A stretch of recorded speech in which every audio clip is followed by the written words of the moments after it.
हर गांव में एक रात ऐसी होती है जब कहानी शुरू नहीं होती, खुलती है। और उस रात अगर कोई बूढ़ा आदमी आपको पास बैठाकर कहानी सुनाने लगे तो समझ लेना आप कहानी सुनने नहीं, कहानी बनने आए हो। आजा मोनू, इधर मेरे पास बैठ। इतनी रात को क्यों दादा? क्योंकि दिन में कहानियां झूठ बोलती हैं और रात में सच अपने आप बाहर आ जाता है। अंगीठी की रोशनी में दादा का चेहरा आधा दिखता था, आधा अंधेरे में डूबा हुआ। एक बात माननी पड़ेगी मोनू, मेरी कहानी के बीच न सवाल पूछेगा न पीछे देखेगा। पीछे क्यों नहीं दादा?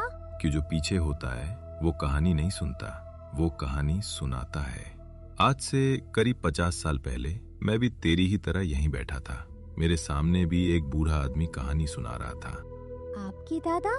नहीं, वो भी कहानी था। दादा ने अंगीठी में एक और लकड़ी डाली, आग भर की। हमारे गांव में 3 नियम थे मोनू।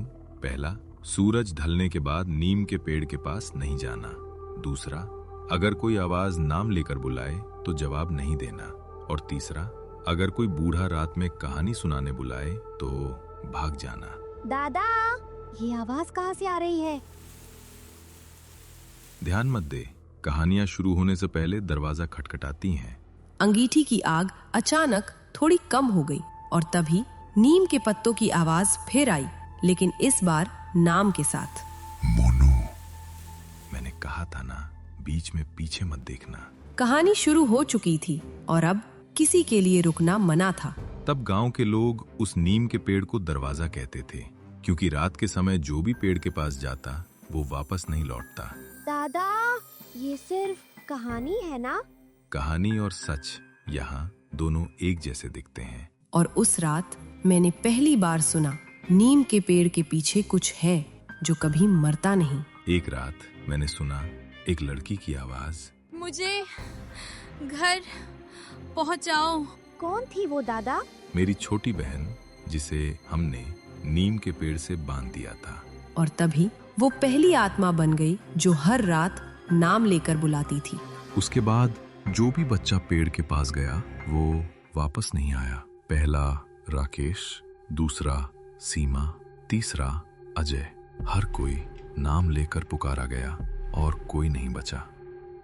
तो दादा, क्या वो आवाजें आपकी बहन की है? हाँ, और नहीं, कुछ और भी है जो इंसान नहीं है। और मैं पहला इंसान था जिसने आवाज का जवाब दिया। उस रात मैंने कहा, कौन है?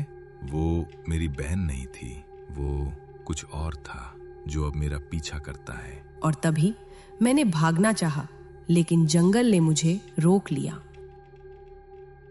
और यही वजह है कि मैं तुझे आज कहानी सुना रहा हूँ, क्योंकि मोनू, अब ये कहानी तेरा इंतजार कर रही है। दादा, मुझे डर लग रहा है।